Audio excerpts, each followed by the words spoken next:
Shalom saudaraku yang dikasihi oleh Tuhan Yesus Kristus. Mari kita siapkan hati untuk masuk dalam doa syukur hari ini.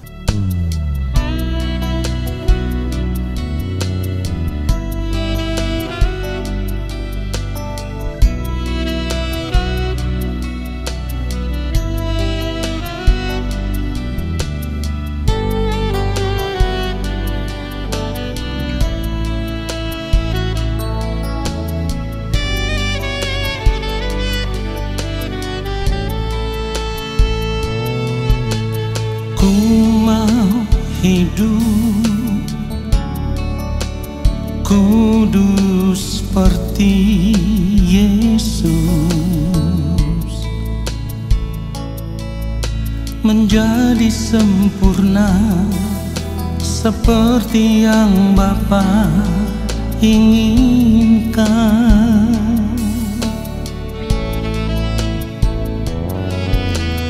Ku mau selalu berkenan padamu,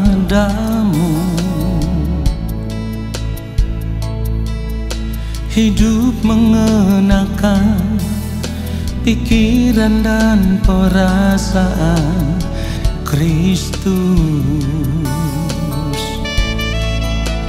dalam perkataan, dalam perbuatan. Ku mau Kristus nyata di dalamku, yang ku ingini hanya kerajaan-Mu, ya Allahku. Keindahan dunia, kesenangan dunia, tak ku ingini lagi semua itu, sebab kemuliaan yang Bapa sediakan, itulah yang sempurna.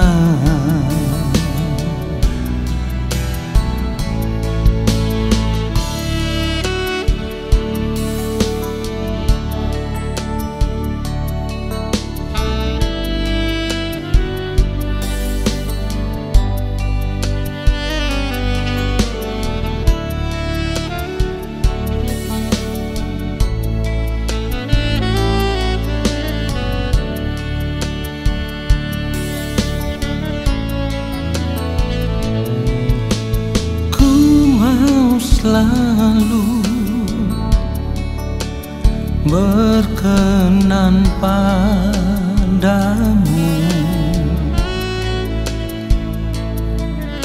hidup mengenakan pikiran dan perasaan Kristus, dalam perkataan, dalam perbuatan. Ku mau Kristus nyata di dalamku, yang ku ingini hanya kerajaan-Mu, ya Allahku. Keindahan dunia, kesenangan dunia, tak ku ingini lagi semua itu, sebab kemuliaan yang Bapa sediakan, itulah yang sempurna. Oh, dalam perkataan, dalam perbuatan, ku mau Kristus nyata di dalamku, yang ku ingini hanya kerajaan-Mu, ya Allahku. Keindahan dunia, kesenangan dunia, tak ku ingin semua itu sebab kemuliaan yang Bapa sediakan, itulah yang sempurna. Itulah yang sempurna.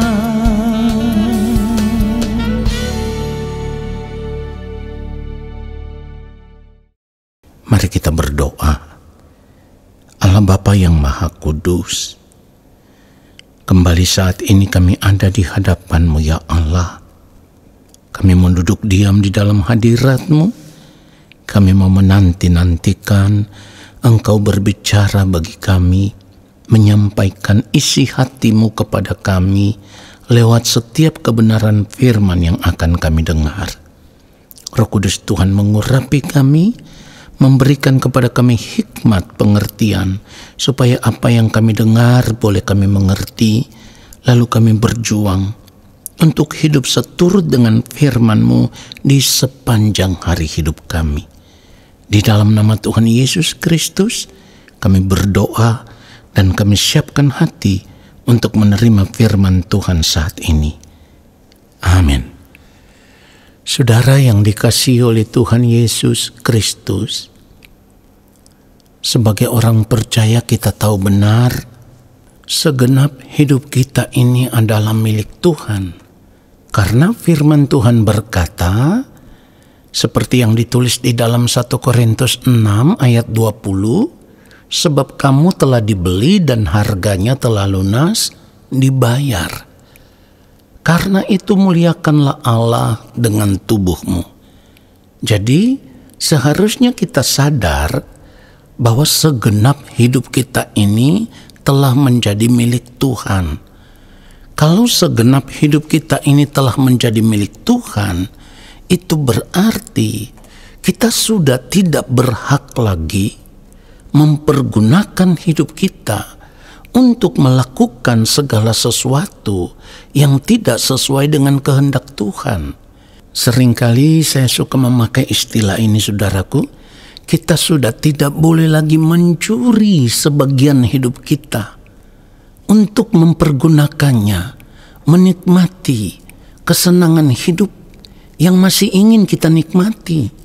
Saudaraku, kalau hal ini masih kita lakukan di dalam kehidupan kita sebagai orang percaya, itu berarti secara tidak langsung kita menolak kasih karunia Allah yang kita terima di dalam Tuhan Yesus Kristus.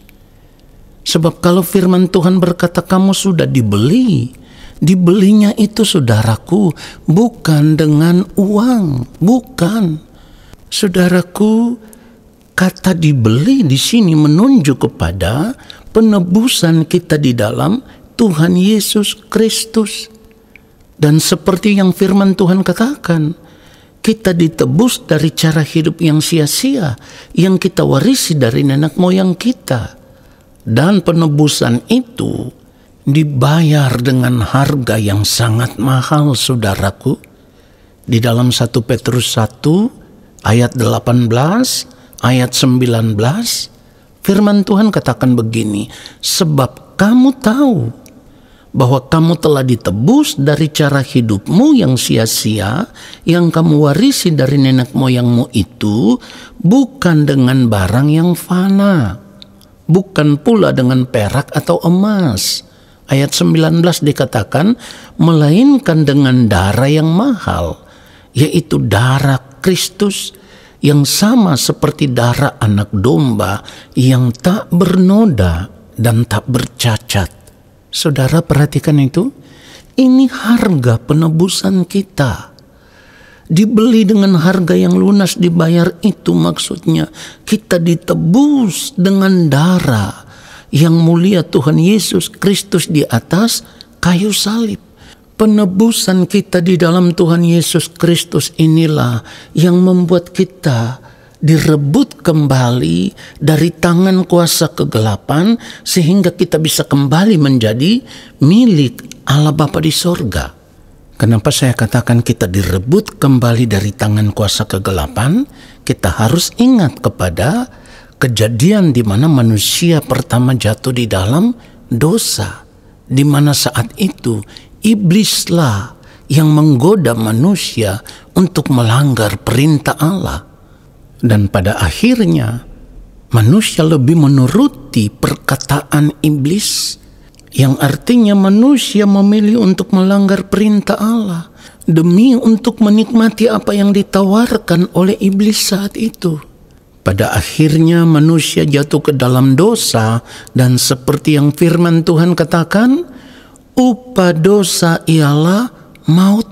Ini yang dikatakan di dalam Roma 6 ayat 23, sebab upah dosa ialah maut, tetapi karunia Allah ialah hidup yang kekal dalam Kristus Yesus Tuhan kita. Saudaraku, dari kebenaran firman Tuhan ini seharusnya kita bisa mengerti bahwa kalau Allah Bapa di sorga berkenan memberikan kasih karunia itu kepada kita yang kita terima di dalam Tuhan Yesus Kristus, hanya memiliki satu tujuan, supaya kehidupan kita tidak binasa, supaya kita tidak terbuang ke dalam maut, atau dengan kata lain supaya pada akhirnya di balik kehidupan ini nanti, di balik kematian nanti, kita tidak mengalami kematian yang kedua, yaitu terbuang ke dalam maut. Maut di sini berbicara tentang kematian yang kedua. Inilah yang ditulis di dalam Wahyu 20 ayat 14, di mana firman Tuhan katakan, lalu maut dan kerajaan maut itu dilemparkanlah ke dalam lautan api. Itulah kematian yang kedua, lautan api. Saudara yang dikasihi oleh Tuhan Yesus Kristus, sekarang kita bisa mengerti bahwa kita dibeli dengan harga yang lunas dibayar, bahkan dibayar dengan harga yang sangat mahal, karena kita ditebus dengan darah Tuhan Yesus Kristus.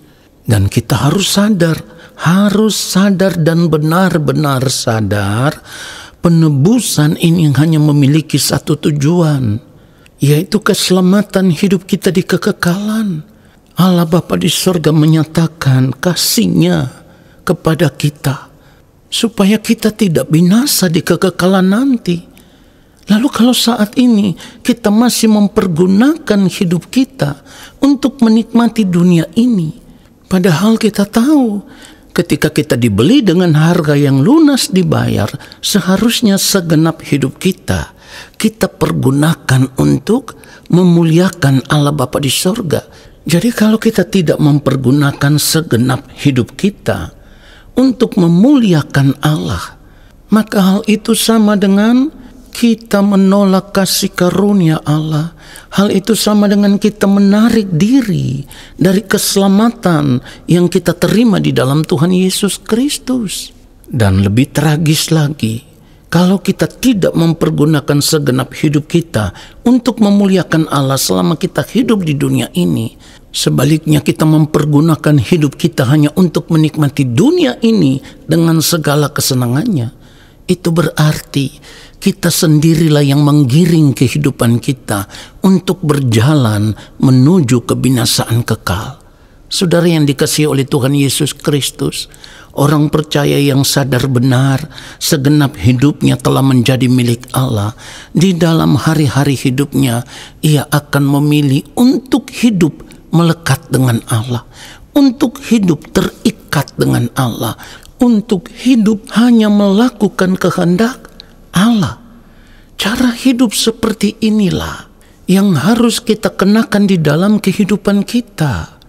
Hidup melekat dengan Allah Bapa di sorga itu adalah hidup yang sudah ditunjukkan kepada kita lewat hidupnya yang mulia Tuhan Yesus Kristus, ketika Tuhan Yesus hidup di dunia ini dalam keadaan yang sama seperti manusia. Sebab apa yang dilakukan oleh Tuhan Yesus selama hidup di dunia ini dalam keadaan yang sama seperti manusia, semua yang dilakukan itu merupakan kehendak Allah Bapa di sorga. Dan di dalam hari-hari hidupnya, Tuhan Yesus memiliki persekutuan yang begitu indah dengan Bapa. Tuhan Yesus hidup melekat dengan Allah Bapa di sorga. Tuhan Yesus hidup di dalam ketaatan, melakukan apa yang menjadi kehendak Allah Bapa di sorga dalam hidupnya sebagai manusia. Dan seharusnya sebagai orang percaya yang mengaku berada di dalam Yesus, kita juga harus mengenakan hidupnya Yesus di dalam kehidupan kita. Artinya kita harus hidup terus melekat dengan Allah Bapa di sorga. Kita harus memiliki persekutuan dengan Allah Bapa di sorga yang tidak pernah terputus. Kita harus hidup di dalam ketaatan, melakukan kehendak Allah Bapa di sorga tanpa batas. Dan itu harus kita lakukan sampai di ujung nafas hidup kita yang terakhir.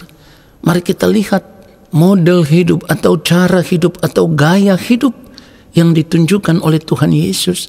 Ketika kita membaca Ibrani pasal 5 mulai ayat 7 dikatakan dalam hidupnya sebagai manusia, ia telah mempersembahkan doa dan permohonan dengan ratap tangis dan keluhan kepada Dia yang sanggup menyelamatkannya dari maut.